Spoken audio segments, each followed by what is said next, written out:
সবাইকে welcome from the Bong heritage international তরফ থেকে। আমি তানদীপা আবারও চলে এসেছি একটা নতুন ভিডিও নিয়ে। ভাবছিলাম এতগুলো তো কালার বালুচুরি, কোন কালারটা আমি খুলে তোমাদের দেখাবো এই ভিডিওতে। আমার এই কালারটাও খুব সুন্দর লেগেছে, সি গ্রিন কালার। হ্যাঁ, একটা ডার্ক কালার খোলা যাক। এই গ্রিন কালারটার সাথে এই যে পিঙ্ক কালারের কম্বিনেশনটা জাস্ট দুর্দান্ত লাগবে। আর খুলে যা লাগছে না, কালারটা যেরকম দেখতে পাচ্ছ স্ক্রিনে ঠিক সেরকমই তোমরা কিন্তু সামনেও দেখতে পাবে। তো দেরি কিসে, স্ক্রিনে দেওয়া নাম্বারটা ভালো লাগলে চট জলদি কিন্তু বুকিং করে ফেলো।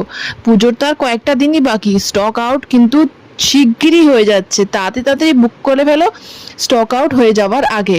তো আর লাইক করে দিও ভিডিওটাকে, সঙ্গে থেকে সাথে থেকে চ্যানেল নতুন থাকলে সাবস্ক্রাইব করে দিও, কমেন্ট করো সুন্দর সুন্দর এরকম সুন্দর সুন্দর ভিডিও দেখার জন্য। এটা হচ্ছে ব্লাউজ পিস, দেখতেই পাচ্ছ এত সুন্দর ব্লাউজ পিসটার কোয়ালিটিটা দারুণ। তো বাই বাই, টাটা।